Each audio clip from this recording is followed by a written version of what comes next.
Hi everyone and welcome on board your really long-haul flight. On this channel we've put together a compilation of some of the most jaw-dropping moments from the sky. So now all that you need to do is find a comfortable place to sit, bring out your favorite drink, sit back and relax.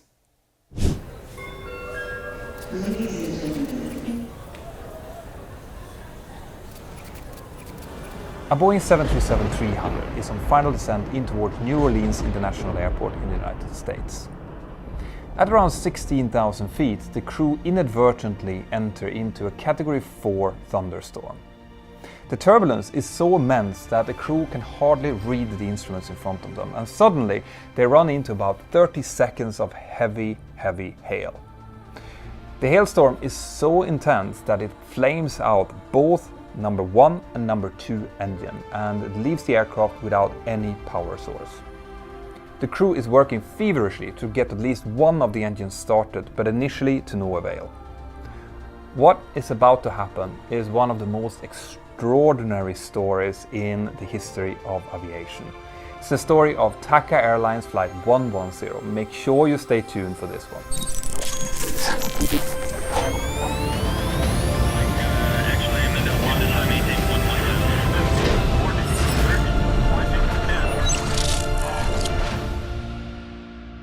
The incredible story of TACA Airlines Flight 110 took place on the 24th of May 1988.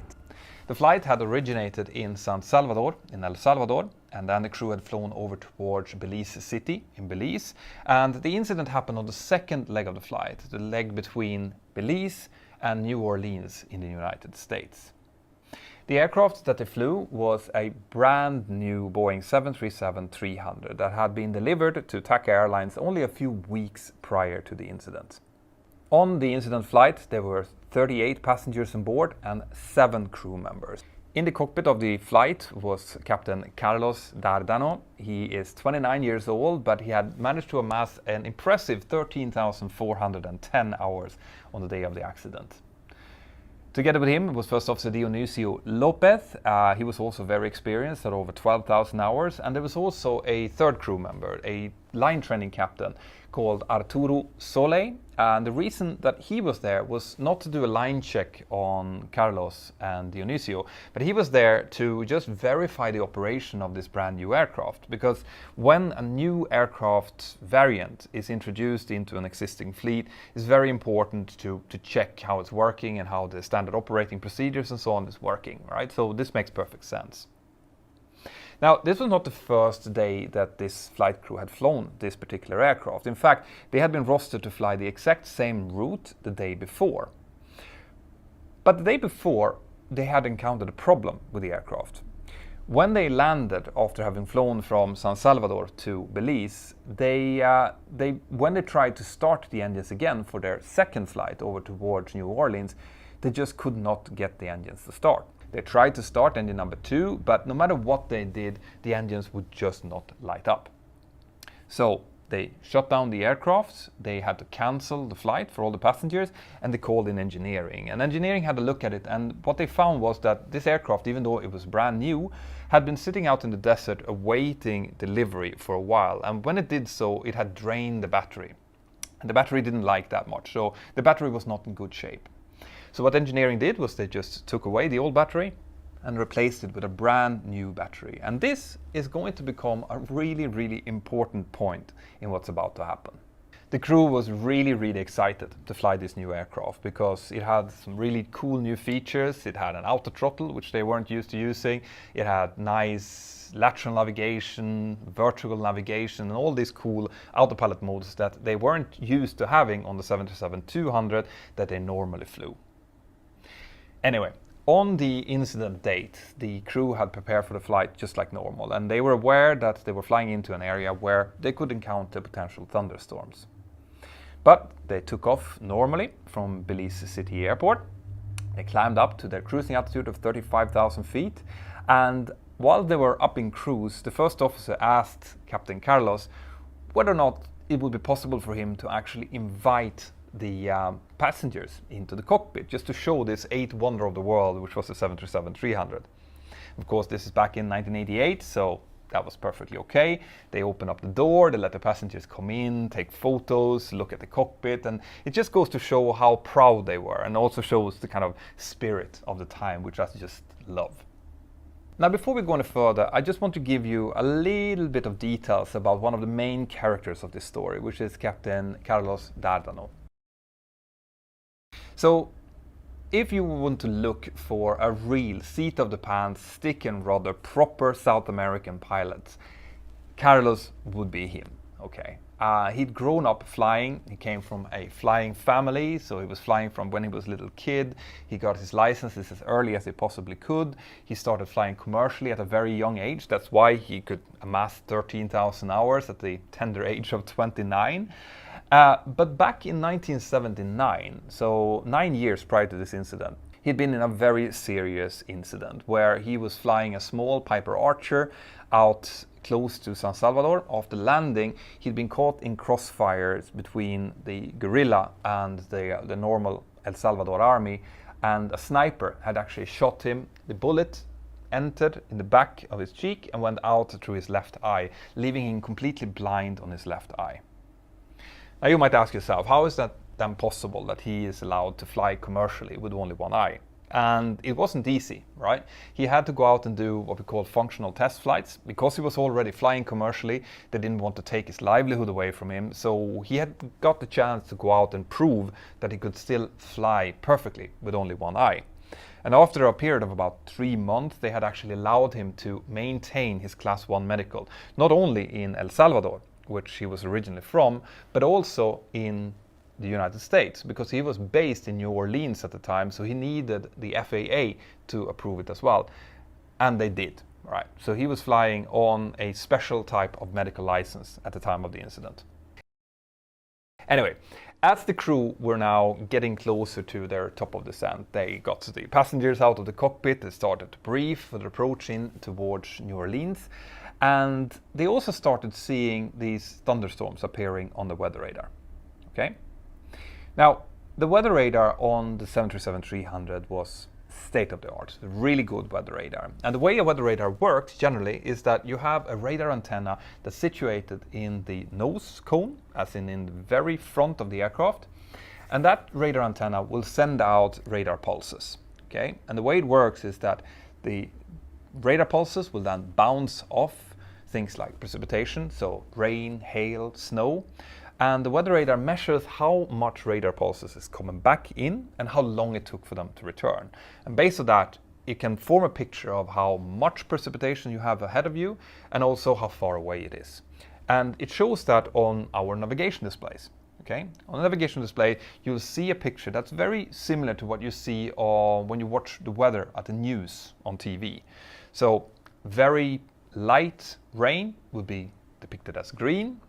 Get a little bit more rain or precipitation, it turns amber, and then the really bad heavy precipitation is red. Okay? Areas that are clear from any type of precipitation is generally black. So the aircraft now started to descend. It left 35,000 feet, and at about 30,000 feet they went into a covering cloud layer. Just prior to entering the clouds, they did what we always tend to do. They put the engine start switches to continuous. This means that instead of what we normally have during cruise, the start switches to off, which is when the kind of flame inside of the combustion chambers in the jet engines are just feeding itself. Well then, just out of an abundance of caution, we switch it to continuous, which means that the igniter inside of the jet engine continuously keeps igniting. That's to make sure, or safeguard against flame out as we get into potential icing conditions. So that's what they did. They put the start switches to continuous and they switched on the engine anti-ice for the same reason. But now, as they're descending in towards New Orleans, they see that there are at least 2 big thunderstorms ahead of them, right? They see these 2 red cells. So they get in contact with Houston Air Traffic Control and they ask them to divert towards the east to get around these thunderstorms.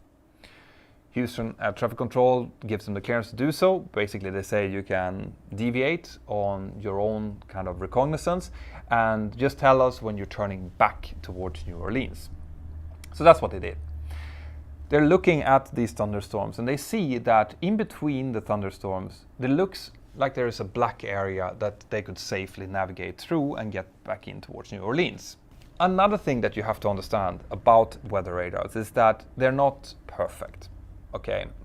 And just like with any type of obstacle, if you have a really heavy thunderstorm in front of you, well then a lot of these radar pulses that are being emitted is going to come back into the radar. That's what's giving you the kind of red radar return.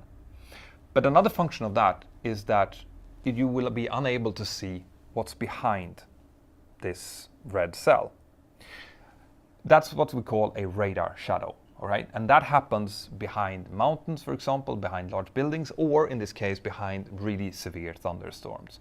So this means that if you have, like they had in this case, two big thunderstorm cells and then an area of black that is in between and behind it, it might give you a false sense of security. But the only reason that you don't see anything behind these radar echoes is just because something called attenuation. All right, it's the weakening of the radar signal. So the crew now turns in between these two cells, and as soon as they get in between them, they realize their mistake. Okay, turns out that behind these two initial cells, there's a much bigger red cell, and now they're completely surrounded. They have cells both on the left and the right, and they fly into this thunderstorm. As they do so, they almost immediately encounter moderate to severe turbulence. The turbulence is so bad that they reported that they could not see the instruments ahead of them. They had problems reading their instruments. Seconds later, they enter into some really heavy hail. Okay, 30 seconds of severe hail and heavy rain. It's expected that the rain was equivalent to about 30 inches per hour, or about 25 to 30 grams of water per square meter, just to give you some idea of how much water it is. And as they're entering this hailstorm now, both engines flame out. Now, you might ask yourself at this point, engines flaming out, how come they flame out? Aren't they tested to be able to ingest a lot of water? And you'd be absolutely right to ask that question. In fact, the engines, the CFM56 engines that were fitted to the 737-300 has been certified to take almost 4 times the amount of water that was expected that the engines were ingesting at the time and still continue to operate. However, turns out that there has been a crucial omission when it comes to the testing and certification of these engines. Because the engineers that made this test, they assumed that water and hail would act in kind of the same way, right?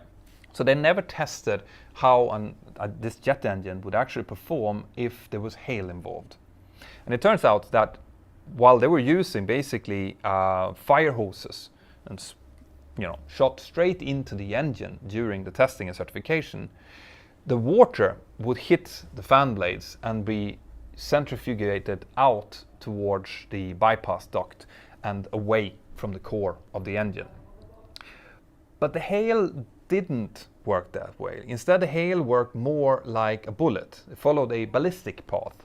So while the water was centrifugated out, these hail pellets, they went in, and especially turns out at lower power settings, when the fan is not rotating at such a high speed, it could go in between the fan blades and enter straight into the compressor stage of the engine, and then basically saturate that stage into the combustion chamber and flame the engine out. So this is what happened on this flight, and it happened on both engines simultaneously. And when this happened, you have to understand that generally the aircraft takes all of its electric power from the 2 engine-driven generators, which is connected to the engines. So they're now in heavy, severe turbulence. Both engine flames out. This means that the cockpit essentially goes black, except for the multitude of warnings, master course warnings, that they are getting. The primary instrumentation in front of the pilot also disappear. And here is where I want you to pay close attention, because what Captain Carlos is doing now is something that we, all pilots, should learn from. he continues to fly the aircraft. Even though he is originally very, very disoriented, this heavy turbulence will very quickly, make you lose sight of what's up and down, especially as you don't have any visual references. He looks around this cockpit to see what he can trust. And on the 737-300, when it loses electrical power from the generator, it goes to its backup source, which is battery. Remember the battery that they had just changed the day before? The battery is built to drive some of the more critical systems, okay? That means that they have the standby instruments, you have one radio, you have a few warnings that are still working, you have some emergency lighting for the cabin, and a few other systems, okay? The 737 does not have a ram air turbine because you still can fly the aircraft, as in the flight controls are connected by wires to its respective rudder surface. So you can use only battery power, and the battery fitted onto the 737-300 will last for about 30 minutes. So Captain Carlos is looking over, he sees his tiny little standby horizon, and he uses that, fixates on that, make sure that the aircraft keeps flying wings level and on speed, right? That's all he's doing at this point. And this goes to the crucial aviate, navigate, communicate that we always have to follow when we're flying aircraft, right? And it's likely that if he would have been overcome by the turbulence, by the loss of both engines, at this point he could have ended up in a very bad attitude from which he potentially couldn't escape later on. But he continues to fly, and that's the important bit. Now, as he's doing this, he's now calling over to his colleagues and he's telling, I've lost trust on both engines. Initially, they don't even believe him, right? They think that he's joking, but he shows them by, putting the thrust levels forward twice without getting any kind of response. So he tells them, try to fix it. Try to get one of the engines running. But at this point, the industry didn't think that it was possible for two engines to flame out at the same time, which meant that up until this point, there was no loss of thrust on both engines checklist, okay? So the first officer, together with the training captain on the jump seat, now had to try to start the engines from their basic knowledge of the aircraft and from the existing engine failure checklist. So they went about trying to do this, okay? Captain Carlos concentrated on flying the aircraft. His two colleagues are now trying to start the engines. And initially they tried to start it with something called a windmilling start. That's basically when you're using the speed of the aircraft, the air that is being pushed in by the speed of the aircraft to rotate the engine part, both the fan and the compressors, to get the engine started. But it turns out it just doesn't work, right? There's just too much water inside of the engine. It's possible that the speed wasn't high enough. Generally, you need more than 300 knots in order to be able to do this. So they realized they need something else, right? They need the auxiliary power units, the APU, the little engine that's in the back of the aircraft. So this is happening at about 16,000 feet. And as they descend through about 12,000 feet, they reach over and they start the APU. The APU starts up.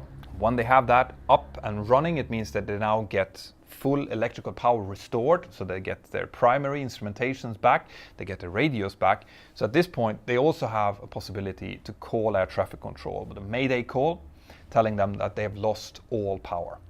Air traffic control is extremely helpful, okay? They start to give potential vectors towards a landable spot. That includes several lakes in the area. It includes an interstate highway as an airfield that's a little bit closer than New Orleans International Airport. But Captain Carlos quickly realizes that with the kind of turbulence, just remember they're still inside of the thunderstorm here, they're losing altitude very quickly and they won't be able to reach any of those. His colleagues are now working to try to use the APU to start the engines up. And they manage, actually, to get both engine number 1 and engine number 2 started up, as in the EGT starting to rise. The problem though is it turns out that the engines are too saturated with water. So even though they have the engines lighting up, they cannot get them to function properly. Instead, as Captain Carlos is now asking the engines for thrust, what happens is that the engines immediately overheat, right? The exhaust gas temperature becomes too high and it actually melts some parts of the turbines in the engines, causing damage to the engines. He gets overheat warning I think that they also got a fire warning shortly, so they realized that, okay, these engines are not working, and they shut them down. So now they know, right, they are not going to have any engines. They are going to continue to fly this aircraft and land it wherever they can. Captain Carlos has now called the cabin crew as well. They told them to prepare for a potential ditching, definitely for an emergency landing. So the cabin crew is preparing the passengers for this. As the aircraft is now descending out through about 5,000 feet, the crew starts to see the ground below them. And in an interview, which by the way I've linked to up here, you have to watch this interview if you're interested in getting more details about this incident. Captain Carlos says that he could kind of see this perfectly runway-shaped canal that is on the eastern outskirts of New Orleans. He realized that it's at 5,000 feet, it's about 15 miles away, which is perfect gliding distance from the 737, and he lines the aircraft up to ditch in this canal. Right. So, as they're descending down now, the first officer is running through the ditching checklist. Okay? The ditching checklist includes things like, for example, closing the outflow valve, preparing the cabin crew, pulling certain circuit breakers and deactivating the GPWS warning, things like that. As the aircraft is coming in and lining up for the ditching, the first officer is looking out on his side, and he realized that on the side of the canal there is something called a levee. All right, there's basically a grass-covered area, not as wide as the canal, but wide enough to land on with just a slight inclination. Okay, so the first officer pointed out to the captain and said, "Captain, we can land over there."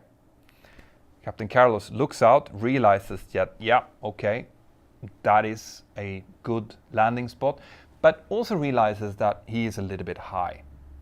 So while he had prepared for the ditching, he had prepared to go in without much flaps and with the gear up, because that's how you would go into a ditching.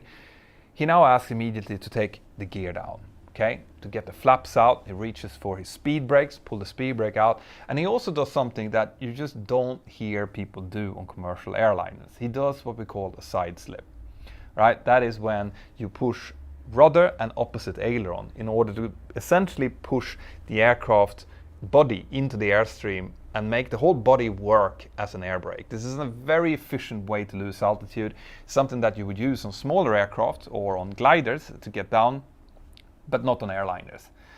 Because if you do that, you can actually induce an engine failure on one side because of the vortexes that comes off the body and into the engine. But of course, these guys, they don't have any engine, so that's not really a risk that he's taking. So he slide slips into position. He sees that on the very kind of near end of this levee there is a fence, so he just eases over that fence, comes in and makes a perfect smooth butter landing on this leeway. Okay. Remember, they don't have any thrust reversers, so he has to use brakes. He cannot use too much brakes because he doesn't know how soft the ground is, but he managed to roll out and bring the aircraft to a complete stop. The aircraft is safe. The passengers are safe. And there's not even any damage except for the damage that's already been caused to the engines. This is an amazing story. Okay.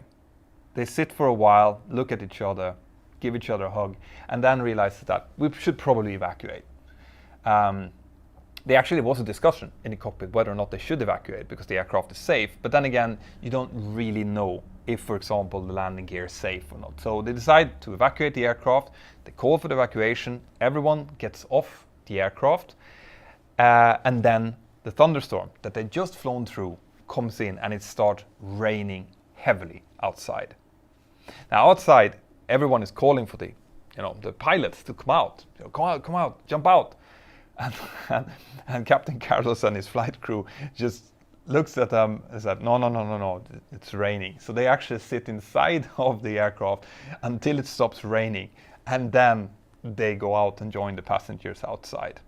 After landing, the representatives of TACA Airlines had a bit of a quandary. How are they going to get this aircraft away from this levee? Initially, they thought that the best way to do it was probably to just demount the wings and put the whole aircraft on a barge together with the wings, and then get it to a place where it could be reassembled and reused again. But then someone pointed out that the levee that they had landed on was next to the NASA Mashud assembly facility, which used to, during World War II, be an assembly factory for making, among other things, aircraft. And when you have an assembly line for aircraft, it's handy if you have an airport as well. So it turns out that the road that was just in front of this NASA facility used to be an old World War II runway that had now been turned into something called the Saturn Boulevard. So what they did instead was they waited until the ground had dried up a little bit so it could kind of support the wheels of the aircraft, and then they towed the aircraft to the beginning of this road.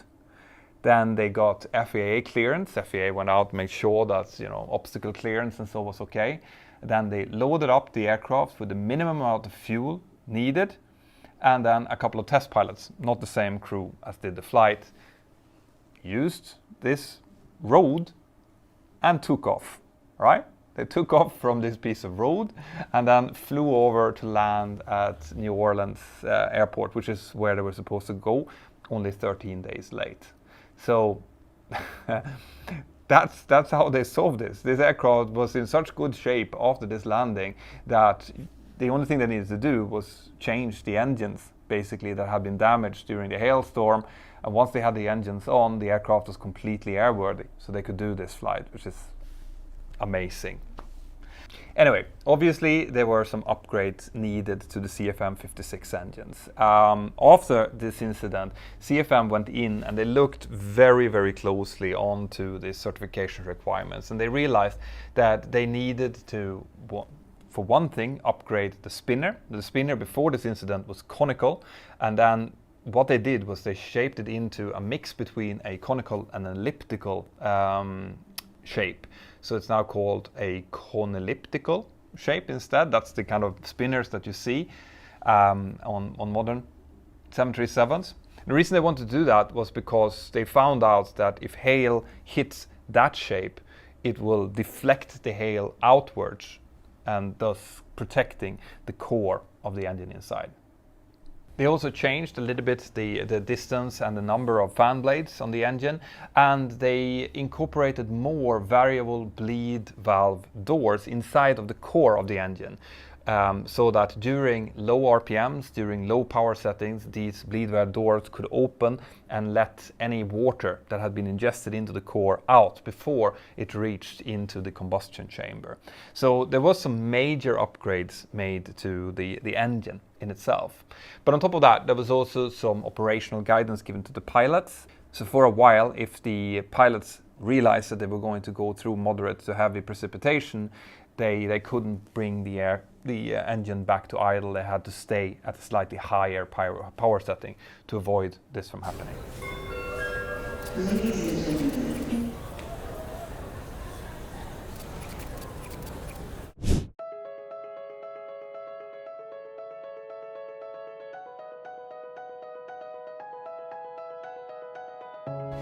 It's evening on the 24th of June 1982. The sun has just set and darkness has fallen upon the Boeing 747-200 from British Airways, which is cruising along at 37,000 feet over the eastern Indian Ocean. The flight crew has settled back into their seats after a nice meal when they suddenly start seeing the most incredible display of St. Elmo's fire over their windscreens. As they're looking out over their wings, they can also see that the same type of glow is engulfing the entire aircraft and also coming out of their engines. It is incredibly beautiful, but also, as it turns out, incredibly dangerous, because as the pilots are trying to figure out what it is they're seeing, the first engine flames out. What happens after this is an absolutely incredible story, and it is the story of British Airways Flight 009. Stay tuned.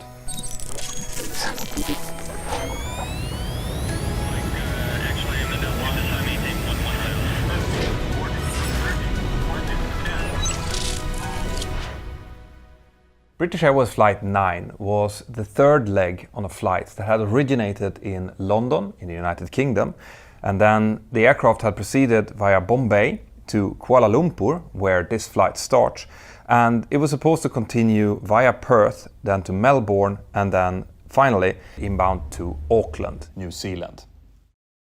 The aircraft being used was a 3-year-old Boeing 747-200 equipped with 4 Rolls-Royce RB211 jet engines. On board the aircraft, as it departed from Kuala Lumpur, was 247 passengers and 15 crew members. And most of those passengers had actually been on board from the very beginning in London, but the flight crew had boarded in Kuala Lumpur to fly the leg over to Perth in Australia. In the cockpit was a relatively young but still very experienced flight crew consisting of 41-year-old Captain Eric Moody. Together with him was 32-year-old Senior First Officer Roger Greaves and 40-year-old Senior Flight Engineer Barry Townley Freeman. Captain Eric Moody had started his career way before as a glider pilot, and that's going to actually turn out to be quite important during this incident. During the pre-flight preparation, when the pilots got their briefing material together and they started looking at how the flight was going to progress, it looked like the weather was going to be quite nice. There was only some light clouds, but generally no turbulence forecasted and no adverse weather in the briefing. And it looked like the flight was going to take about 5 hours over towards Perth.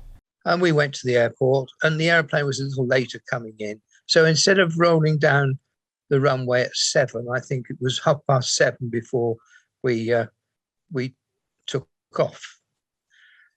There was nothing abnormal about the night. It looked like a lovely, pleasant night's ride down to Perth. And it was about 5 hours flight time. So it was my sector. And eventually we trundled down the runway. Oh, I made a point of saying it was half an hour later than it should have been. Well, that had a great significance on what happened to us later on. Captain Eric Moody decided that he was going to be pilot flying for the first leg, so the crew went out to their aircraft, they boarded the passengers, taxied out, took off normally, and then started climbing down south over the Indian Ocean.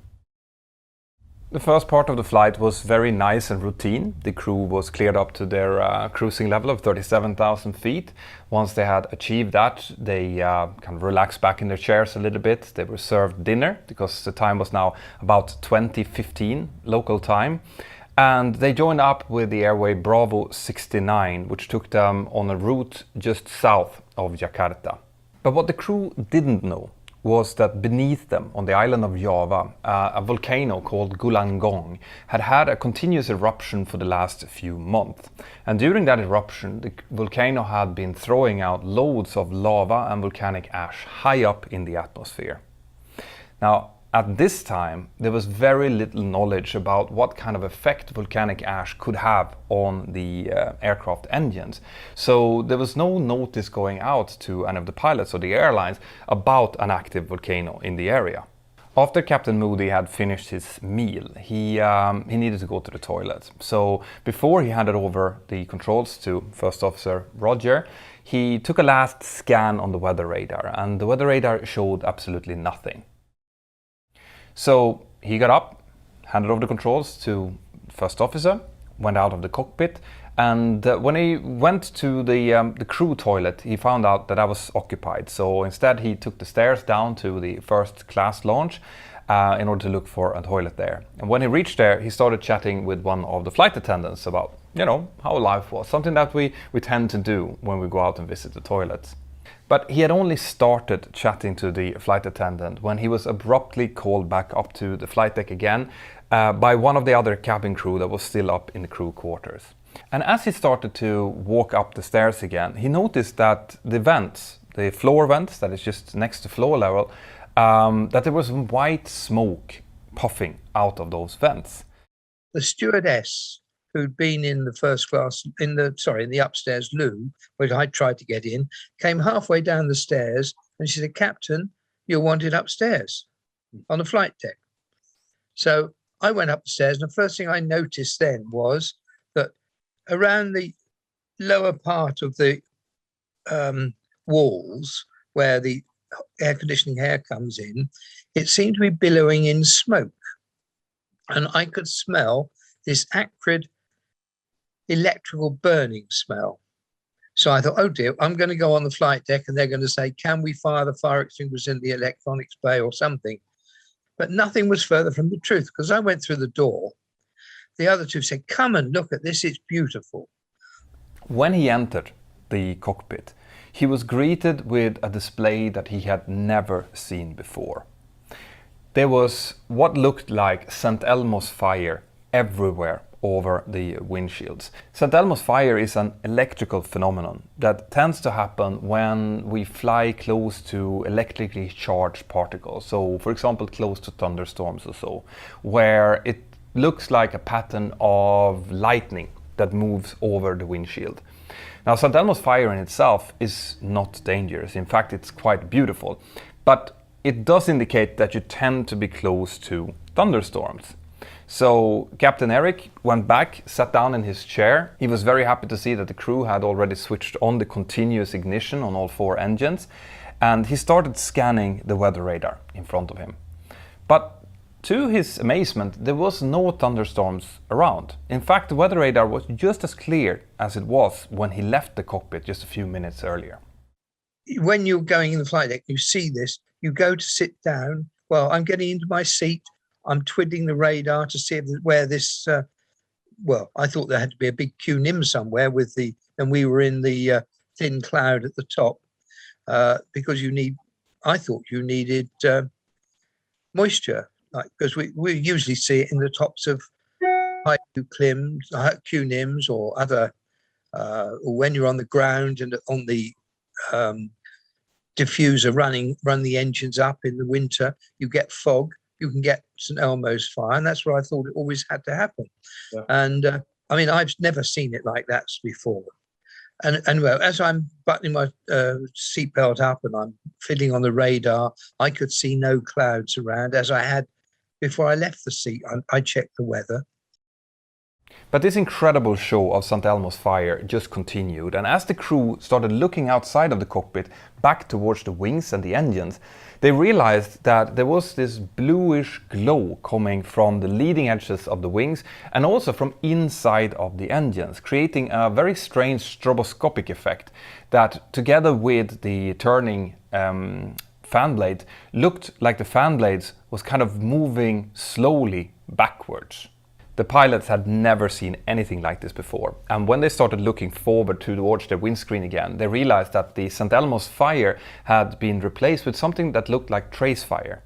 If you've seen images from war zones, for example, you know that when they shoot with certain guns, every, 100 bullet or so is a trace bullet that gives those kind of glowing track lines. That's trace fire. And that's exactly what it looked like on their windscreen. But Captain Moody, he was worried about other things, because he had seen that whitish smoke that had been coming out from the air conditioning vents, and he knew that smoke in an aircraft is never a good thing. So he had started thinking about what to do about this. But before he could even finish that thought, Flight Engineer Barry called out, "Engine failure, engine number 4. The time was now 2040 local time, and this announcement by the flight engineer took the situation to a completely new level. Captain Eric called out, "Okay, engine failure and shutdown checklist, please." And flight engineer Barry started executing that checklist, and that included items like putting the thrust lever back to idle, the engine start lever to cut off, but also, in British Airways, pulling the engine fire handle, right? Not actually putting any of the extinguishers into the engine, but arming them so that they were ready to use in case they would be needed. As soon as the engine failure shutdown checklist was completed for the number 4 engine, Barry shouted out again. This time he said, "Engine failure number 2, 3 has gone. They've all gone." So this means that in a matter of a few minutes, this Boeing 747 had gone from a completely controlled normal flight into a flight where now all 4 engines had simultaneously failed. This is a potential catastrophic situation, and the way that the flight crew handles this from this point on is going to be crucial for how successful they are with recovering it. Captain Moody was stunned by this announcement, and he looked down onto his engine instrumentation, and what he saw was a very confusing picture, because on the Boeing 747-200 at the time there were two sets of different engine manufacturer indicators. So there was both Smith instrumentation and General Electric instrumentation, and some of them showed the engine values frozen where they were when the engine failed. Other ones went off the scale, making the picture that he was seeing almost impossible to get your head around. And another thing that made him very confused was that he had actually practiced a quad engine failure, as in 4 engine failure scenario in the simulator a few months earlier. But when they did that, almost all of the lighting in the cockpit disappeared, together with all the instrumentation on the first officer's side and some other system.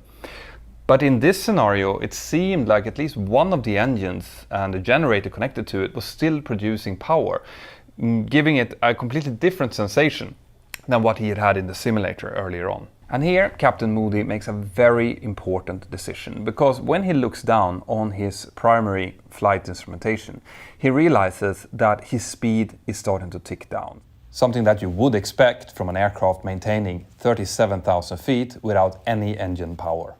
And he also realizes that because he still has some electrical power coming from one of the generators, the autopilot is still working. So he puts the aircraft into a shallow descent, just enough to maintain the airspeed. So he is now focusing on flying the aircraft, making sure that the aircraft doesn't go into a stall and that he has complete control over it. He also initiates a left-hand turn back north again. Okay, because remember, they have passed the city of Jakarta a few minutes earlier, and they're now out of the sea. If he makes a left-hand turn, he will start heading back towards land and towards a potential airport. He also tells the first officer, Roger, to please send out a mayday call. So at time 20:44, this is 4 minutes after they started seeing the first lights in the cockpit, the following call is made to Jakarta control. Jakarta, Jakarta, mayday, mayday, Speedbird 9, we've lost all 4 engines, we're leaving flight level 370. Initially, air traffic control didn't fully understand this message. They thought that they heard that they had lost engine number 4, which is very different from having lost all 4 engines. But that kind of miscommunication kind of makes sense when you think about the likelihood of hearing that an aircraft has lost all 4 engines. That just doesn't happen. The engineer and myself went through the first checklist, and I detailed the co-pilot to send out the mayday call, which is when he had the first problems, because there was so much static around the aircraft for obvious reasons that his communications were intelligible. And it took a little while to get through to the Jakarta Air Traffic Control, who's English. I mean, we're talking about 1982. You go out that way now, it's not fantastic. But in 82, it was even worse. And he had great trouble getting through to them because it was a non-standard phrase. All 4 engines had failed. If he'd said number 4 engine has failed, they might have understood that. But he said all 4. And eventually, it took a Singapore Airlines aeroplane, who was about half an hour behind us on the same route, to relay to them, no, they have no power going. No power. What has actually happened here, which I'm guessing most of you have already guessed, is that the aircraft has flown into a layer of high-altitude volcanic ash. Volcanic ash is spread from volcano basically in 2 different ways. So you have the main black plume. That's what you're all thinking about when you're thinking about a volcanic eruption, which is mainly pieces of brimstone, ash, lava, stones that are being thrown out on top of the volcano. But then, higher up, this gets separated into the finer kind of ash dust. And this tends to be whitish in color. If you've ever seen a satellite photo of a volcanic eruption, you tend to see the black main plume going one way, and then you'll see a slight white cloud going a slightly different way. This whiter cloud tends to be containing smaller particles, down to as small as 1 micrometer, and it can travel hundreds of kilometers away from the main volcano.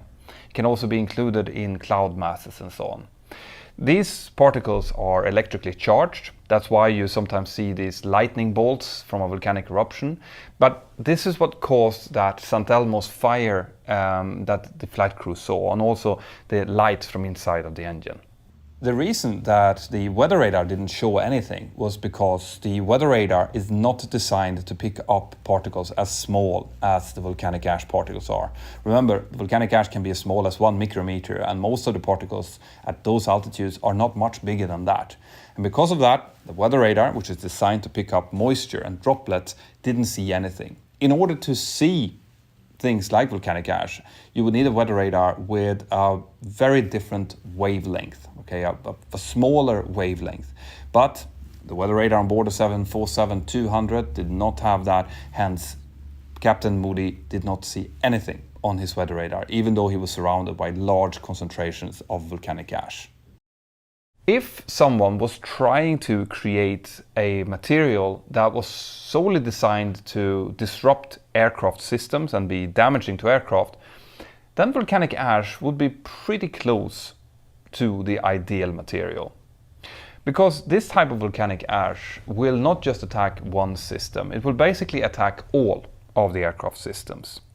So the main threat obviously is what it's doing to the engines, because these tiny little particles, if you look at them with your naked eye, it looks kind of like baking powder, right? Or baking flour. But if you use a microscope, you will notice that they tend to be mostly silicates. And these silicates are extremely sharp, making this material very abrasive. So the first thing that will happen to the engines is that the engines are sucking in enormous volumes of air. And that means that it will concentrate the volcanic ash inside of the engine. And this abrasiveness will start to wear down the fan blades, the compressor blades, and the turbine blades, changing the aerodynamic property of these blades, causing things like engine stalls. But as the ash goes further into the engine and into the hot part, the melting point of these silicates is around 1100 degrees Celsius, while the normal working temperature of a jet engine inside of the core can be as high as 1400 degrees Celsius or higher. So this means that these silicates are now melting into glass, and this will get stuck onto the igniters, onto the fuel nozzles, and onto all of the hot parts, the turbine blades and so on, that's coming after the hot part. And this can stifle the engine completely. But on top of that, this high abrasiveness of the volcanic ash will start sandblasting the outer part of the aircraft. So the aircraft's windows, for example, the pitot tubes, the static probes, the angle of attack vanes, all of those can be damaged, causing faulty instrument readings inside of the cockpit.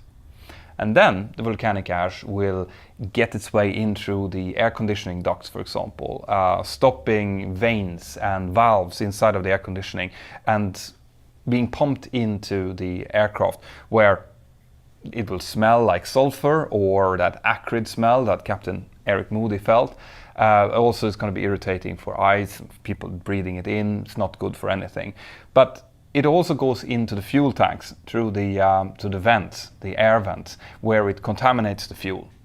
So all in all, going into a high-level volcanic ash cloud with high concentrations of ash is a very, very bad thing for the aircraft.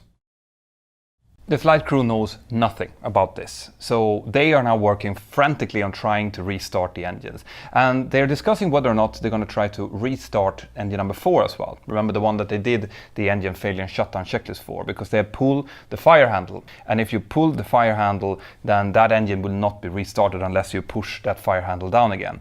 And together they say, well, you know, we have very little to lose from trying to restart it. So they continue to try to restart all 4 of them, but none of them start to begin with.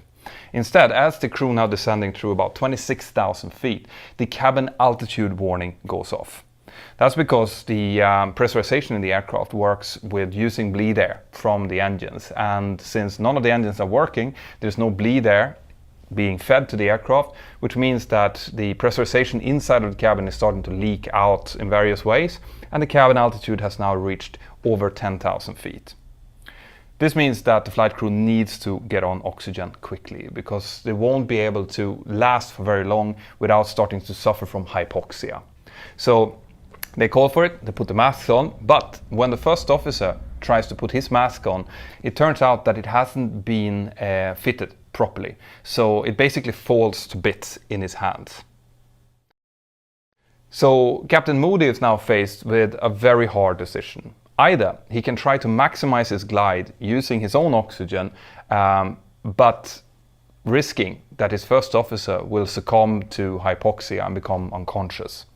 Or he can go in and he can do an emergency descent, in which case he would potentially lose, very valuable altitude, but he will have the benefit of his whole flight crew with him. He decides on doing the emergency descent, which means that he's now pitching the aircraft forward into a dive.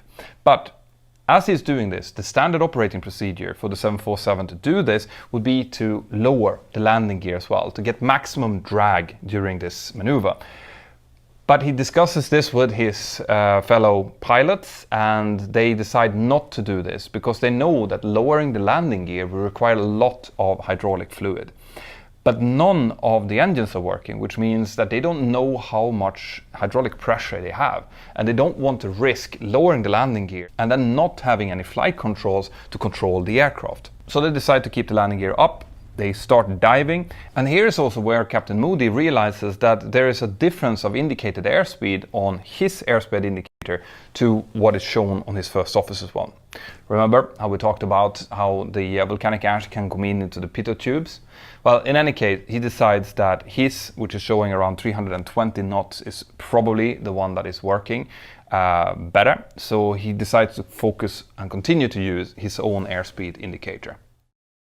This type of discussion that the flight crew is now having about very complex systems and how these systems might react in a situation they've never faced before shows a very good understanding and situational awareness of the aircraft. And on top of this, First Officer Roger, as they're now descending, has managed to fix his own oxygen mask, so he can now put it on and get oxygen properly. And this means that as the aircraft is descending past about 20,000 feet now, the crew levels off the aircraft, continues to descend, but not with such a rapid descent rate anymore. Because now they're facing the next problem. And the next problem is that the mountains ahead of them, between them and Jakarta, are quite high. They have a safety height of 10,500 feet. So the crew needs to decide whether or not they can actually glide past these mountains safely. And what they decide is that if they reach 12,000 feet and they haven't managed to start any of the engines, which means that they will continue to descend, well then, instead of trying to transgress the mountain range, they will just make a right-hand turn out of the sea again and try to ditch the aircraft in the water. And this consideration was another reason that Captain Moody didn't want to lower the landing gear, because he knew that if he had lowered the landing gear, he wouldn't be able to retract it, and if he would have to ditch the aircraft in the ocean, he did not want to do so with the landing gear selected down. The crew continues throughout this entire descent to try to relight the engines. They take turns trying each engine to see if one would start when the other one wouldn't. But initially, none of them will start. However, when they're putting fuel into the engines are actually igniting. They're just not starting up properly.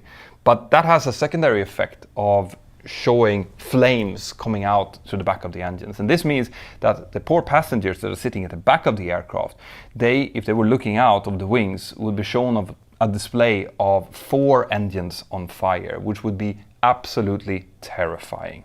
And with this in mind, Captain Moody decides that he needs to make a PA. Right? He needs to say something to the passengers to reassure them. And the PA he makes is probably going to go to the history as one of the most understated PAs ever made. I said, well, if I'm going to talk on the passenger address, I'm going to talk to the passengers as well. They're going to hear everything I say. So really, I suppose I've got to sound laid back, laconic, in control, and I have to tell them something. But what do I tell them?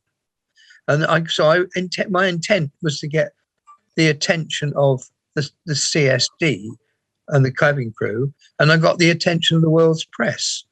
And I didn't intend to do that, but I did. And I said, ladies and gentlemen, This is Captain Eric Moody again. We have a small problem in that all 4 engines have failed. We're doing our utmost to get them going. I trust you're not in too much distress. And would the CSD please come to the flight deck? And that little bit at the end is a signal to, in British Airways, for the cabin crew to prepare for a crash landing or a ditching. After the PA, the cabin crew is invited into the cockpit, and Captain Moody is trying to give them briefing about what's going on, but because he still is wearing his oxygen mask, he finds it very hard to communicate. And the purser doesn't hear anything of what he's saying, but he understands that he is actually, doing more harm than good in the cockpit, so he just nods and gets out of the cockpit, goes down to brief the rest of the crew about a potential emergency landing.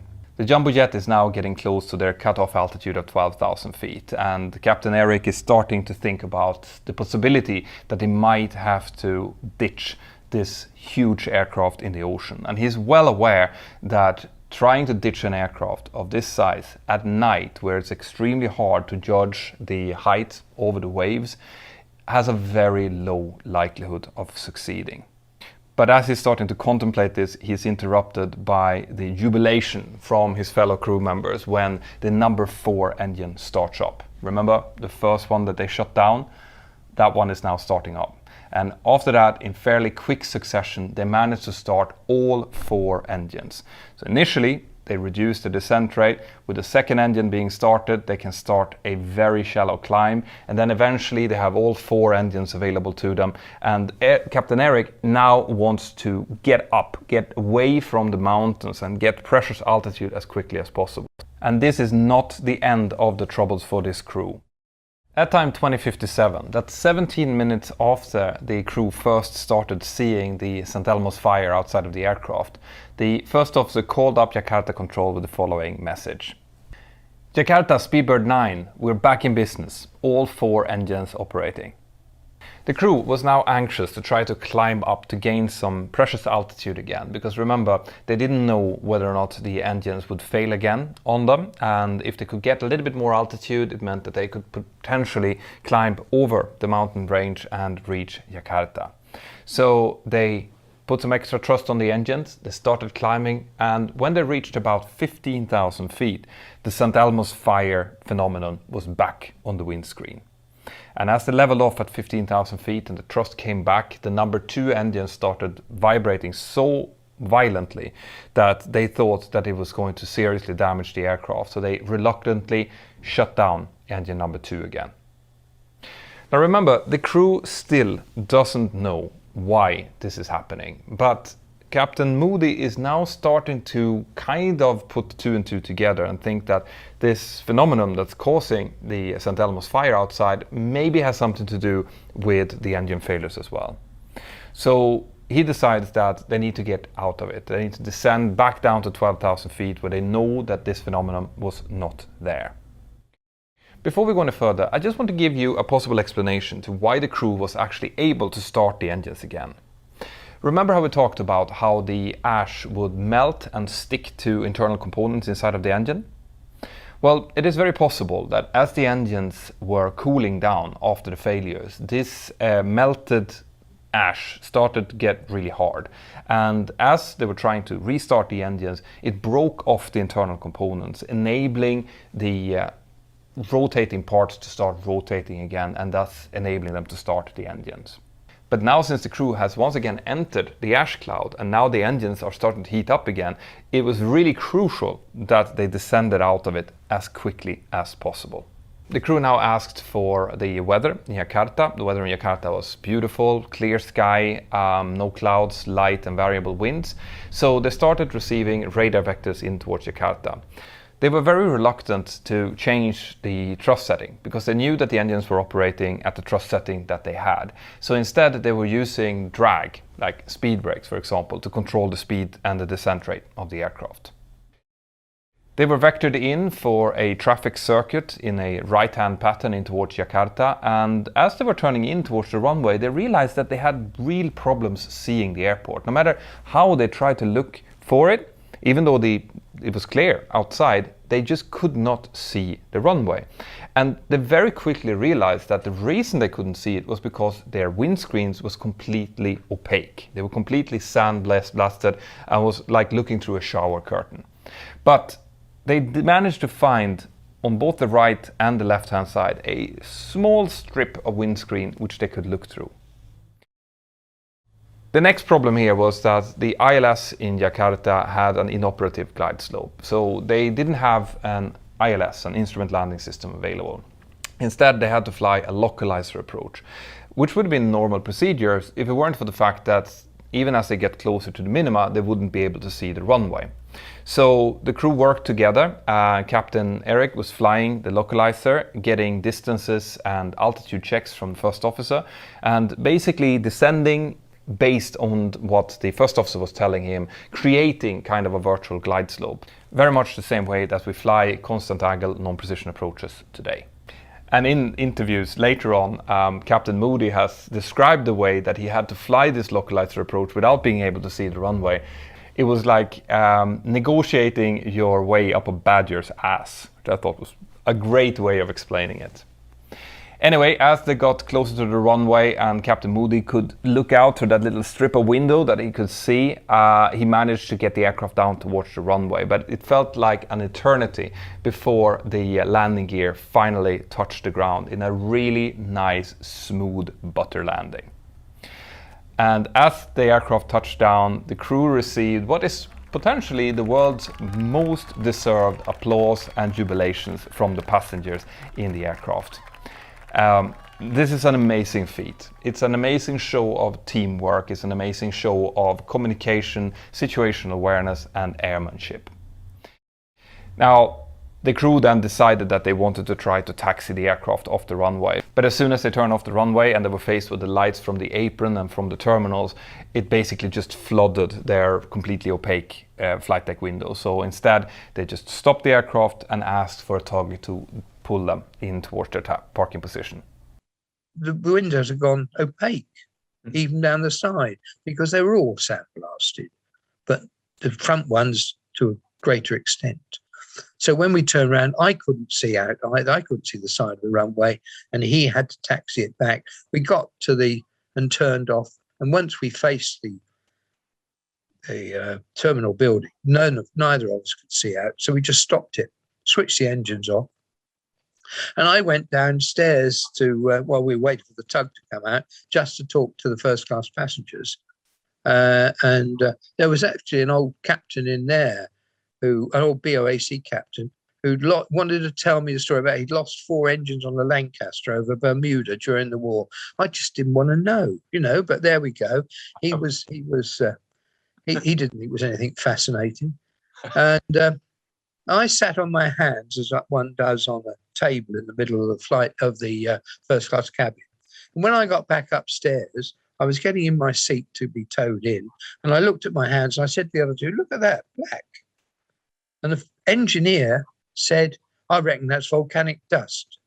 There were several days before the crew was told the reason for their quadruple engine failure, but they had kind of figured it out already. As they disembarked the aircraft, they noticed that there was a lot of volcanic ash on the whole aircraft. The airspace around the active volcano was closed down for a few weeks, but then opened up again.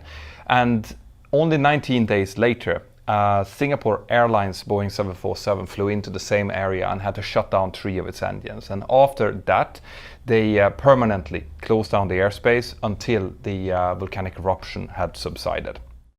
What happened to the flight crew then? Well, the flight crew was given several commendations, among them the Queen's Commendation for valuable service in the air and a couple of medals from the British Airline Pilot Association. The 747 in itself was ferried back to London a few days after this incident, where they replaced one of the engines, and then it continued to operate for British Airways for several years before it went over to the ownership of European Air Charter, and then finally was taken out of commission in 2004. This incident and other incidents involving volcanic ash really opened up the eyes to the aviation industry about the dangers of flying into volcanic ash. So it had a huge impact on the way that we are training in the simulator now, where we have regular training scenarios on how to effectively deal with if you, for some reason, fly into an ash cloud. What has been shown is that what's really important is to exit the ash cloud as soon as possible and try to maintain as low engine thrust as possible in order to get the core temperature of the engines down when you're escaping.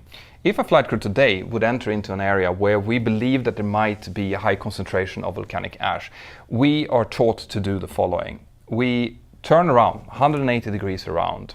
We set a lower altitude on our mode control panel. We hit level change so the aircraft starts descending, and then we disconnect the auto throttle and close the thrust levers, right? So make sure that we have minimum thrust, and then we continue to hopefully get out of the ash cloud, deal with any engine malfunctions that we might have, if there might be increases in exhaust gas temperature or if the engine stops responding to thrust lever input. There are checklists to do this. But the important thing here is that we know what to do if we see these telltale signs that the crew of British Airways Flight 9 encountered.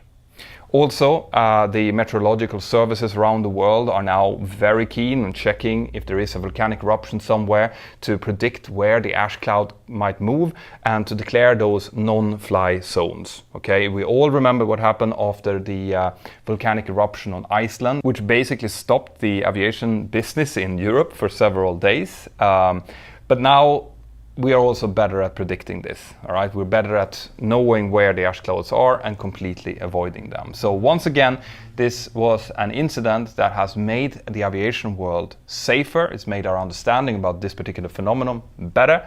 And that's what I wanted to give you through this video.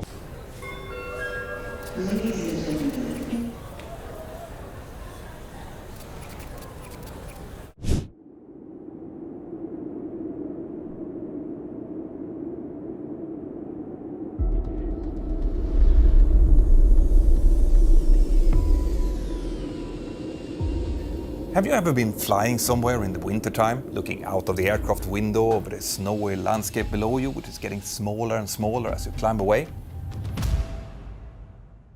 Now, picture that same view, but instead of the landscape getting smaller, it's instead rushing towards you with a rate of over 15,000 feet per minute. This aircraft is literally falling from the sky, and the reason behind it will turn out to be truly chilling. Stay tuned.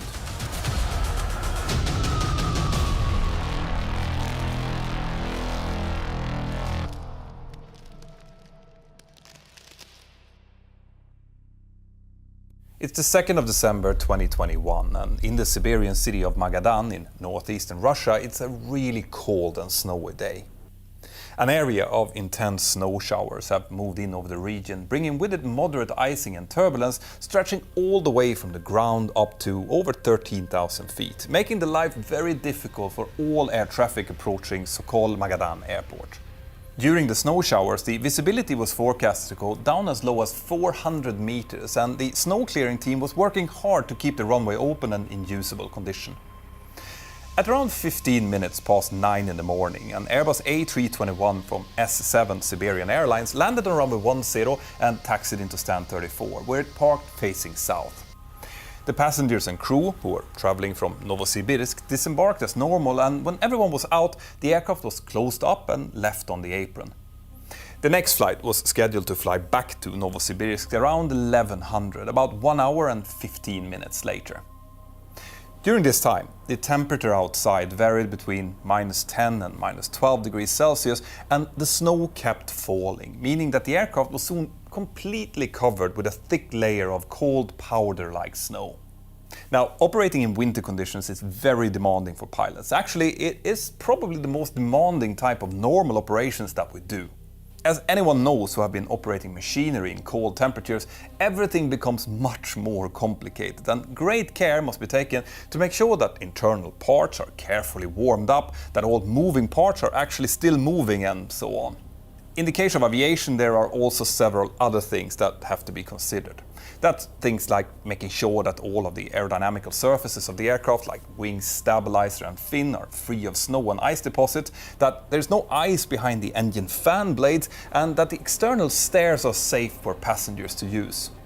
On top of that, we also have to make performance calculations for slippery runways, which can severely increase the braking distance and therefore limit the amount of payload and fuel that we can carry, as well as coordinating the de- and anti-icing to make sure that the holdover times, meaning the time that the anti-icing fluid is still effective, covers the taxi out and potentially also slot times.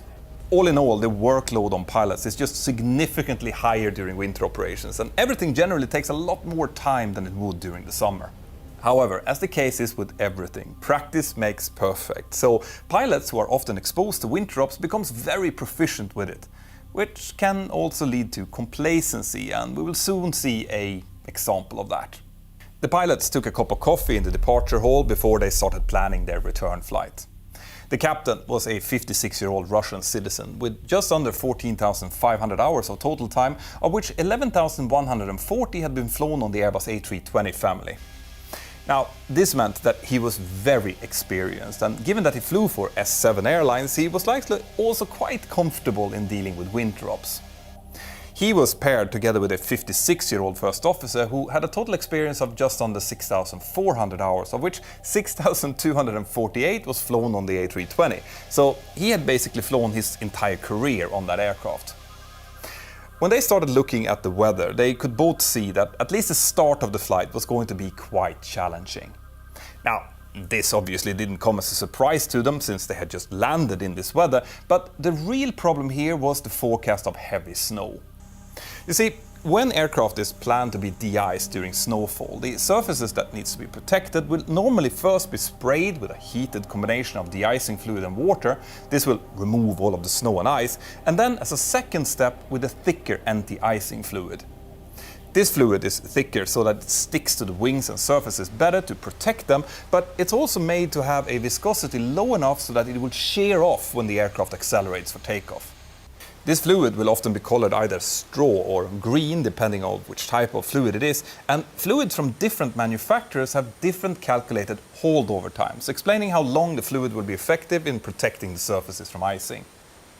These holdover times depend on things like the outside temperature, the type of precipitation, and also, crucially in this case, the intensity of the precipitation.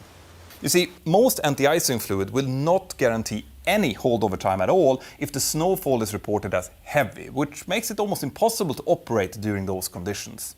But in any case, the pilots were likely just hoping that the snowfall would start to calm down by the time that they were getting ready to leave, otherwise they would just have to wait. All the NOTAMs and the technical status of the aircraft had been checked earlier before they left Novosibirsk, so when the pilots were ready, they just walked over to get their 5 cabin crew colleagues and then made their way out to the aircraft. The aircraft they were going to fly was a 3-year-old Airbus A321-200 with no technical issues known with it. It had been working fine on the previous sector, so both pilots were completely confident with it. The captain had been pilot flying on that earlier flight, so the first officer was now going to take it back home. And that also meant that it would be the captain who would do the walk around. As he was doing that, he could clearly see that the whole aircraft was now completely covered with snow. So when he got back into the cockpit, he told the dispatcher that they would need to do a 2-step de-icing, and he wanted the wings, stabilizer and fin to be properly cleaned. But he didn't ask for the snow to be removed from the top of the body of the aircraft. Now, remember how I told you that pilots who are used to operating in winter ops can become a little complacent at times? Well, this is one example of that. Removing the snow from the body of the aircraft will take a lot of time to do, and since the body serves no real aerodynamic or lift function, a lot of pilots will just leave the snow on the body to let it blow off during the takeoff roll. Now remember, the outside temperature was minus 10 degrees Celsius, and when it's that cold, the snow will not normally stick to anything, so it will fall off very easily. But that's not what the Winter Ops manual actually said. Instead, it instructed the crews to make sure that all aerodynamic surfaces and areas around probes and vents were completely clear of contaminants before the aircraft was allowed to depart. And that last bit, about the probes and vents, will soon become very important. The first officer was soon done with all of his pre-flight preparation and started to brief the captain of the Banot 5 Delta departure which he expected to fly. That departure involved climbing straight ahead and then making a 180-degree right turn towards Banot, climbing to flight level 160, which is about 16,000 feet. As he was briefing, the cabin crew finished boarding their 202 passengers and closed up the doors, meaning that the aircraft was now ready to start the de-icing procedure.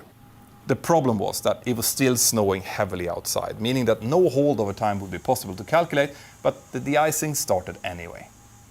The ground crew maneuvered their de-icing vehicle into position between the left wing and the stabilizer and then started spraying.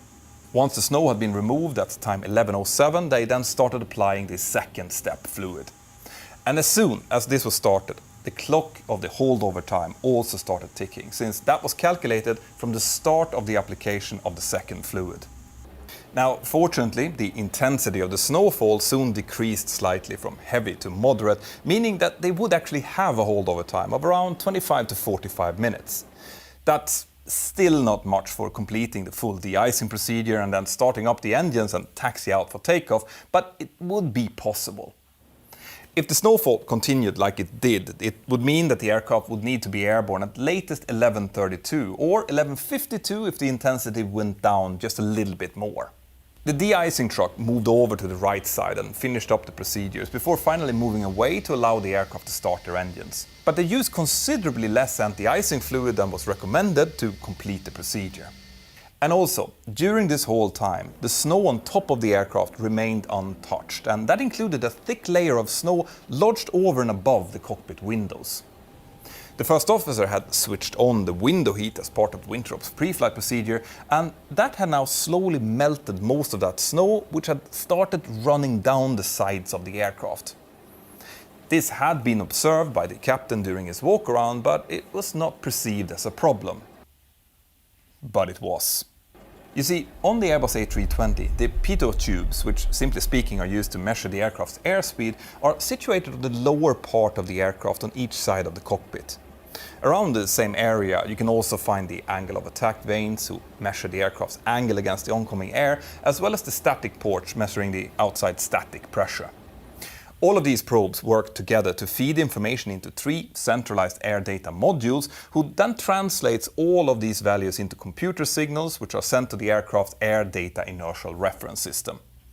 This is then combined with loads of other information and sent out to the pilot's instruments, but also to the engine control computers, the flight control computers, and basically every other system used to control the aircraft.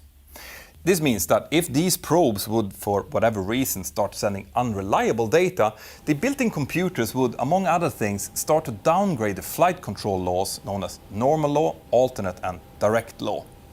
In normal law, the Airbus has access to all of its normal protections, including alpha max, which keeps the aircraft from stalling, max bank angles and overstress protections and more of that. But if the system would start to feel several malfunctions or unreliable data from multiple sources, then normal law would drop down into alternate law, and then some of those protections would disappear. And that would lead to just the showing of yellow crosses on the pilot's primary flight displays where those limit values would have earlier been shown. And if those failures would become even worse or even more of them, then the last control law available would be direct law, where the inputs from the pilot's side sticks would be sent directly to the flight controls without any protections at all. In direct law, warnings would still be announced, but the aircraft would follow what the pilot tells it to do without any question. Now, if you want an even deeper technical explanation to these systems, I highly recommend you to watch my video about the accident of Air France 447 later on. In any case, given what you now know, you can easily see why it's super important that the air is not disturbed around those various probes, and this is where the problem of the melting snow comes in. You see, the water that was now gently trickling down the aircraft sides very soon started to freeze in the extreme cold, and as it did so, ridges of clear ice started forming below the cockpit and in front of the pitot tubes. This ice formation was not noticed by the ground crew and neither by the pilots, who were now in a hurry to get going before their holdover time would expire. At time 11:25, the first officer called up the tower and requested permission to start the engines. There would be no need for pushback since they were parked at a remote stand, and that's likely also the reason why the ground crew didn't notice this ice. You see, in normal circumstances, they would have been working with a pushback truck and headset next to the nose, but as it was now, they were only needed to give hand signals in front of the aircraft. After both engines were successfully started, the crew received their taxi clearance and started taxiing out towards the holding position for runway 10 through the falling snow. And at time 11:37, the pilots had completed all of their before takeoff procedures and were now ready for takeoff. But during that whole time that they had been taxiing out, the melting water had continued to run down the sides of their nose, creating several ice ridges all along both sides of the aircraft. Of course, the pilots had no idea about this since they couldn't see that area from the cockpit, and they were most focused on just getting the aircraft airborne before the end of their holdover time at 11:52. Now, things would start to get really and truly hairy. At time 11:38 and 25 seconds, Siberia Airways Flight 5220 was cleared for takeoff runway 10. The tower controller gave them the wind as 060 degrees 2 knots, and with the added caution that there was severe turbulence reported in the area, as well as moderate icing and wind shears. The captain lined the aircraft up with the runway and then handed the controls over to the first officer, who advanced the thrust, stabilized the engines and then moved the thrust levers into the TACA detent. The captain had selected weather radar on his side but couldn't see any storm returns in the departure direction, so it all looked pretty good. They were de-iced within their holdover time and with both engine and wing anti-ice working. The snow now whirled up into a white cloud behind the aircraft as it started accelerating, and just as the captain had predicted, the rest of the snow from the top of the aircraft now quickly blew off. All indications were completely normal during the takeoff roll, so the first officer rotated normally, took the aircraft into the air and then retracted the landing gear. He engaged autopilot 2 as well as the auto thrust, and at around 3,000 feet or so, he also started accelerating the aircraft in order to retract the flaps. As the speed started building, the first officer then instructed the captain to retract the flaps step by step, and while they were doing this, the aircraft entered into the clouds. Almost immediately, they were hit by moderate turbulence, and they could also see how ice started building up on their windshield. As the flaps were retracted, the body angle and speed of the aircraft changed slightly, so that the ice ridges below their windows now started to disrupt the airflow into all three of their pitot tubes. This immediately caused all three airspeed indicators to start to differ from each other, and they were all under-indicating, meaning that the aircraft was actually flying faster than what was being shown to the pilots. This was especially true on the captain's side, where the indicated airspeed now started moving closer and closer to the stall speed. As this was happening, the internal air data modules also sensed that something was definitely off. This caused the autopilot to disconnect at the same time as the roll control dropped into direct low and the pitch into alternate low. The first officer didn't have time to react to this before a short stall was blared out, causing him to manually push the autopilot disconnect switch in order to start reacting to it. This caused the master alarm to go off, telling him that he now had manual control of the aircraft, but he kept the auto thrust engaged. Now, in normal circumstances, a stall warning should lead to an immediate approach to stall and recovery maneuver, but given the fact that the warning only lasted for about 1 second or so, and that the crew found themselves in very heavy turbulence at that point, they likely thought that this first stall warning had probably been caused by a sudden gust of turbulence, which can sometimes happen. But it did cause both of them to start looking down on their instruments, and that's when they likely realized that all three speed indicators were now showing different values. On top of that, several ECAM warnings now started popping up, so the pilots realized that they were likely dealing with a case of unreliable airspeed. Now, unreliable airspeed is a very insidious failure, as it can manifest itself in many different ways, depending on what's causing it. Sometimes, only one airspeed indicator is faulty, and in that case it's pretty easy to isolate it and then continue flying on the remaining two. But if two or more indicators are faulty, it becomes a bit more complicated, as potentially all three are showing different values. In that case, they could theoretically also all show the same value, but an unrealistic one, based on the circumstances that they found themselves in. So it's really, really tricky.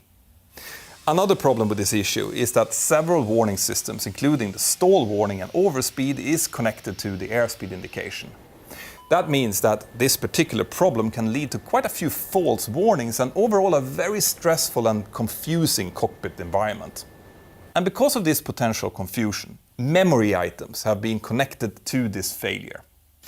Those memory items are actions that the pilots have to do straight away when the problem is identified, and they're made to stabilize the flight path and make sure that the aircraft remains flying safely whilst the pilots continue to troubleshoot the issue. The memory items for unreliable airspeed on the Airbus are depending on the phase of flight, but in the configuration that the crew now found themselves in, they included disconnecting the autopilot and autothrust, deselecting the flight directors, moving the thrust lever to the climb detent, and then set an initial pitch of 10 degrees pitch up. So, was that what actually happened in this case? Well, almost, but not entirely. About 1 minute after that first short stall warning, another stall warning activated for about 5 seconds, and that prompted the captain to take over the controls. Now, we don't know exactly what was said in the cockpit at this time, since the cockpit voice recording were sadly lost, but we know that the pilots must have realized that they were dealing with unreliable airspeed, because the backup speed scale or bus button was now activated on the captain's side. The backup speed scale is a fantastic invention that Airbus created after the Air France 447 disaster.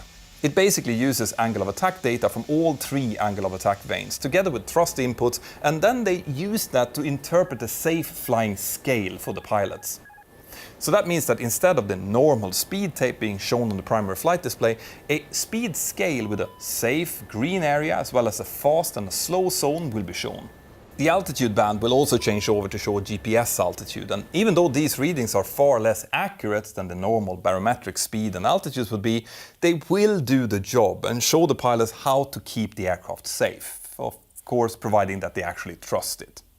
Now, since the captain had identified that they were dealing with unreliable airspeed, his next action should have therefore been to follow the memory items and let the first officer start dealing with the problem. And that also kind of happened. He disconnected the autothrust as well as the flight directors, but instead of climbing straight ahead with a pitch of 10 degrees, he now instead started a right turn. He likely did this because the standard departure routing at this point indicated a right turn towards the RNAV point Banot. During this first turn, the departure air traffic controller, which they had now switched over to, called them up and advised them of moderate icing and turbulence in the area, which had been reported by a previous aircraft. He also told them that they could turn directly towards Invir and to continue their climb to flight level 320. Now, this last instruction was not responded to by the first officer, which might serve as a first indication that the workload had now started to increase in the cockpit. And it was about to get way, way worse. The aircraft leveled off at an altitude of 8,900 feet, and at this point the autothrust was again activated by the captain, even though the unreliable airspeed situation was still ongoing. This was not a great idea, since the autothrust takes its cues from the aircraft's indicated speed, which was clearly faulty here, and that departure from procedures could actually indicate that the pilots didn't really know or were sure of what they were actually dealing with. They were clearly experiencing continuous moderate turbulence and icing, and it's not impossible that they thought that they were dealing mostly with some type of aerodynamic problems related to the icing that was now building up on the aircraft. And if you keep that in mind, what's soon about to happen maybe makes a little bit more sense. But it should be pointed out here that according to later analysis from Airbus, the aircraft was performing exactly as it was supposed to be here, so icing was not the problem. Well, apart from those ice ridges in front of the pitot tubes, of course. About 5 minutes after the problem was first identified, the first officer called up the air traffic controller and declared, Mayday, unreliable speed, return to airport. This message was, interestingly enough, the only message read out in English, and you can really hear from the first officer's voice that he is very stressed at this point. The controller immediately responds to this and tells the crew that they are clear to descend to 1,100 meters, which is about 3,700 feet. He then asks if they are in need of any assistance and if they have any dangerous goods on board. All standard things to ask after a Mayday declaration. But to that, the first officer just calls out that they don't have time to respond. The aircraft now starts a slow descent, likely in response to the controller's instruction. The indicated airspeed on the first officer's display was pretty much stable during this descent since the auto thrust was engaged, but a few minutes after the descent started, the speed suddenly drops below the stall speed and a stall warning is issued. It's hard to know why the airspeed suddenly dropped like that, but it could be as easy as some ice getting loose from the side and then temporarily blocking the captain's pitot tube, for example. Anyway, the captain responds aggressively to this warning by again disconnecting the auto thrust, pitching the nose down to a 5,900 feet per minute descent, and then adding thrust manually up to 88% N1. Now, this would make perfect sense in a normal situation. If a stall warning is heard, the angle of attack must be reduced to make sure that the aircraft doesn't enter a full stall. But remember, these pilots have already confirmed that they're dealing with unreliable airspeed. And if that is the case, spurious stall and overspeed warnings, even both of them at the same time, can occur, and that's what the backup speed scale is there for. As long as the aircraft is flown inside of that green, safe area of the bus, those other warnings can then be safely disregarded. But unfortunately, that's not what now happens, and because of that, the airspeed now rapidly increases. As the aircraft is now descending, the controller sees it on his radar screen and realizes that the aircraft is heading towards an area with higher terrain. He calls the pilots up and asks them to please maintain a minimum altitude of 1,700 meters, which is about 5,700 feet. And on the radio transcripts, you can hear the first officer reading back this, but clearly in distress. The captain tries to engage the autopilot twice during this descent, but it doesn't work. Remember, there are still several air data reference units misreading at this point, so the autopilot was not available, nor would it have been a very good idea to try to use it. The aircraft descends past the cleared altitude, and when they reach 4,800 feet, still descending, the controller calls out that they have a mountain in front of them. At this point, the indicated speed of the aircraft reaches 370 knots, which is well above the maximum speed of 350 knots, and this causes an overspeed warning to start sounding. Again, the captain reacts immediately to this warning, not by reducing thrust and using speed brakes as you might think. Instead, he pulls his side stick fully back, causing a wing loading of 2G and the aircraft to start climbing like a rocket. This type of handling was only possible because the aircraft was still in alternate pitch law, so the normal protections weren't available. And he likely did this both in response to the warning and in response to the ATC call about terrain ahead. Anyway, he soon stabilizes the pitch at 15 degrees nose up, causing a vertical speed of 17,300 feet per minute, and he then keeps that pitch for the next 30 seconds or so. Here we have to speak about another really important feature of the Airbus, which is the auto trim. You see, in a Boeing, you will first of all feel all of the aerodynamic forces through your yoke, meaning that a slow aircraft will feel mushy and slow, and a fast aircraft will feel quite heavy but responsive. And that can actually be quite helpful when you're trying to determine where in an upset the aircraft actually is. Secondly, once you have manually pitched your aircraft up to a high pitch in the Boeing, you will then need to manually trim the aircraft to maintain that pitch. But in the Airbus, there's no force feedback in the side stick, so you won't feel the aerodynamic forces at all. And if you point the nose of the aircraft into a specific pitch, well then the big horizontal stabilizer in the back will automatically start trimming the aircraft to maintain that pitch for you. This is true both in normal and alternate law, but crucially not in direct law. That's worth remembering. So, what this means is that as the captain is now maintaining his side stick in the pitch up position, the stabilizer is continuously trimming to make sure that the aircraft can continue to maintain that pitch. Anyone who's been flying for a while knows that a 15-degree pitch up attitude in an airliner cannot be maintained forever. So the speed is now quickly washing off and the aircraft starts to get closer and closer to an actual stall. 39 seconds after the climb was initiated, the indicated airspeed reached 170 knots and the angle of attack, which is the angle of the air hitting the wings, increased to about 13 degrees. This again triggered the stall warning, but this time the warning was real. Heavy buffeting now started to shake the whole aircraft, and a strong noise could be heard in the cockpit, which likely had to do with the unusual way the air was flowing outside. At this point, the aircraft had reached an altitude of 12,900 feet, and it was still slowly climbing. The stabilizer was now moving into its maximum pitch-up angle of 11.3 degrees, as the captain again engaged the autothrust without that making much of a difference at all. The highest altitude the aircraft reached was 13,800 feet, and at that point the angle of attack had reached a terrifying 30 degrees. This meant that the aircraft was now in a fully developed stall and snapped over its left wing and started to fall towards the ground below. The captain reacts by giving full right side stick, likely trying to counteract that falling left wing, and at the same time he also pushes left rudder, which makes very little sense given these circumstances. In a fully developed stall, it might sometimes be close to impossible, or at least very hard to control the aircraft, because there is simply not enough air flowing over the flight controls to make them effective. But what's really strange here is that the captain doesn't seem to realize that he is in a stall. He doesn't pitch fully forward as you might expect. Instead, the side stick is just moved to a neutral position, which actually does help to decrease the angle of attack momentarily, but since the stabilizer is still in the max pitched up position, the angle of attack then quickly increases again, and the whole aircraft continues to shake and fall.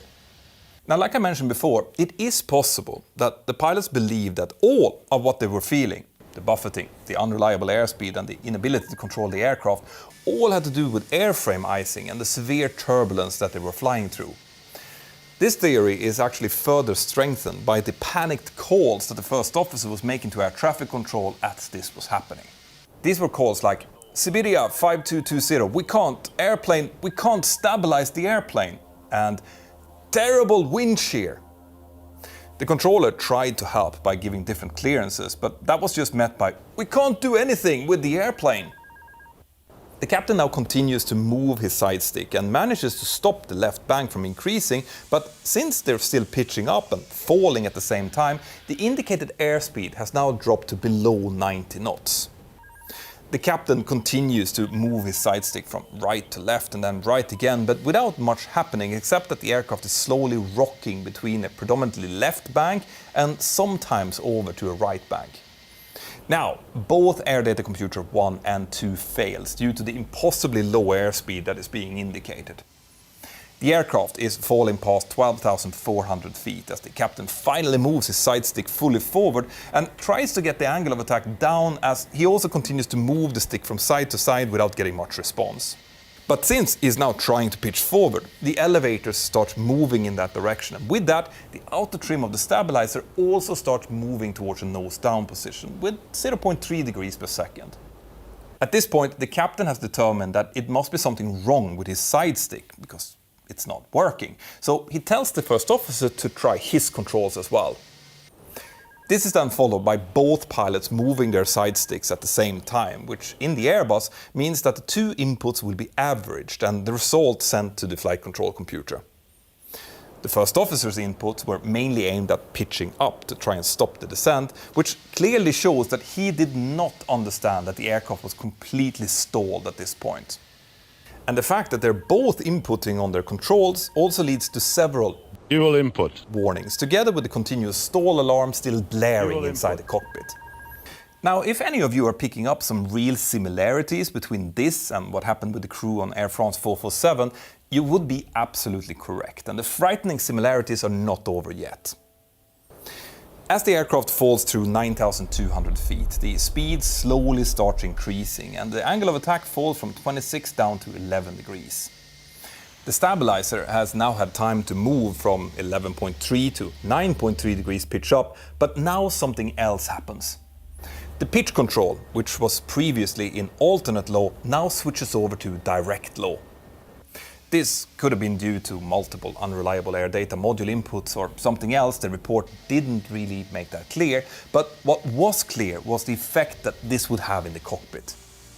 Because if you remember, in direct low, the auto trimming function of the stabilizer stops working, and a warning about that will appear on the pilot's primary flight display saying use manual pitch trim. This was not initially noticed by the panicked pilots, and when the stabilizer stopped, it was still in a 9.3 degree pitch up position. What this meant was that the elevators were now in a maximum pitch down position, whilst the stabilizer was stuck close to the maximum pitch up, making the aircraft virtually impossible to control. At this point, the aircraft had a pitch attitude of 16 degrees nose down, but still an angle of attack of 11 degrees and a slight roll of 9 degrees to the left. This situation is actually a good example for how the angle of attack can be much higher than the aircraft's actual attitude. In any case, this meant that the aircraft was now descending with a terrifying 14,000 feet per minute, but also gaining speed quickly. The pilots, who were both still inputting on the controls, saw how the speed was now increasing rapidly and also realized that they were losing altitude fast. This led them to start releasing some of the forward pressure on their side stick. But when they did that, since the stabilizer was still in the almost full pitch up position, this just caused another violent pitch up of almost 2 Gs as the aircraft passed 5,300 feet. The cycle now repeated itself, with the aircraft climbing rapidly, the speed bleeding off, and the pilots desperately pitching forward again to try to stop the climb. Basically, they were now causing the world's most terrifying roller coaster, and with only very marginal pitch control, they had no idea on how to stop it. The aircraft now also continued to roll from an incredible 91 degrees to the left over to 42 degrees to the right, all whilst the pilots were simultaneously moving their side sticks in the opposite direction, which was causing the next roll. This continued for several minutes as the aircraft completed an astonishing 8 separate pitch cycles, each one thankfully becoming just slightly smaller than the last one. At the end of the 16th minute of flight, one of the pilots must have finally realized what was happening with the stabilizer and started moving it manually to a more neutral position. This initiates the recovery part of this flight, and over the coming minutes, the aircraft makes its final dive where it gains enough airspeed for the stall warning to finally stop. Since the things now starts to calm down and the indicated value starts returning back to normal, the pitch control direct low switches back to alternate low again, which also reactivates the auto trim. But believe it or not, this is still not over. As the aircraft is now descending with a high thrust setting and without the auto thrust engaged, the speed soon passes the maximum limit of 350 knots again. This triggers the overspeed alarm, but thankfully this time the captain chooses to engage the auto thrust, which brings the speed back to below the limit. And for some reason, the deceleration that then follows seems to startle him, so he disconnects the auto thrust again, but only for a few seconds before he finally, thankfully, engages it and then leaves it on. The shaken pilots now quickly start setting up for an approach back into runway 10 in Magadan. They're cleared by the controller to start turning towards the final, but when they do, they quickly realize that they're way too high and fast to be able to do this approach. They shoot through the center line at a distance of 15 kilometers from the runway and at an altitude of 10,000 feet with a speed of 320 knots. This was clearly not going to happen, but they still managed to establish themselves on the center line, and then the controller clears them to land. A few seconds later, the first officer can be heard transmitting, "What should we do?" by mistake on the frequency, followed by a second message where he declares that they're now going around since they're not stabilized. The controller tells them to continue straight ahead and follow the missed approach procedure, but for some reason the aircraft now veers slightly to the left and starts heading towards the mountains to the north of the runway. The controller sees this and warns them and tells them to immediately climb, which they do, and they also start turning right to actually follow the missed approach procedure. This whole segment of the flight was flown without flight directors, and towards the end again with manual thrust, and the outside conditions still included moderate turbulence and quite severe icing. That could be an explanation to why that happened.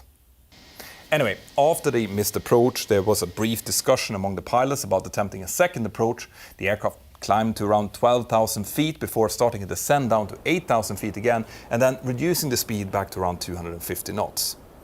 The unreliable airspeed seems to have largely disappeared at this point, likely because the ice ridges had been blown away to a large extent, and after a while the crew decided to not attempt a second approach due to the really bad outside conditions. Instead, at time 12:16, 34 minutes after this hellish flight began, they decide to divert to their alternate Yakutsk. The flight towards the alternate was mostly uneventful, and they were able to re-engage the flight directors again, which was likely a huge help. In the cabin, the passengers and cabin crew had luckily been wearing their seatbelts for this whole ordeal, and even though some of the overhead lockers had opened and some stuff had fallen out, there were no injuries. But as if this day wasn't bad enough, when they were finally closing in on their alternate about an hour after the diversion, they were asked by their company to instead proceed toward Irkutsk if they could. This would mean a further 2.5 hours of flight, making the total flight time almost 4.5 hours. The pilots, for some reason, still agreed to do this and proceeded to land safely in Irkutsk at 16:16 Magadan time. That's a long time to fly after a near-death experience. The investigation into this serious event found that the de-icing in Magadan had not been properly done, using less de-icing fluid than was normally needed and without removing the snow over the cockpit, which had led to the ice ridges, who later caused the unreliable airspeed. The pilots' inappropriate handling of the airspeed issue and their general over-controlling had then led to the following upset event. The recommendations were mainly aimed at improving management of de-icing and pilot training around the clean aircraft concept, and also how to deal with aircraft in alternate and direct low, especially during unreliable airspeed events. Airbus also reissued their guidance about the danger of these types of ice ridges after this event. Now, I want to send a huge thank you to my Patreons who helped me to translate this final report from Russian. I couldn't have done this without you. And if you want to become a patron and hang out with me on our Zoom hangouts and support the channels in various ways, then use the link here on the screen or in the video description. Now, check out these videos next and have an absolutely fantastic day. Bye-bye.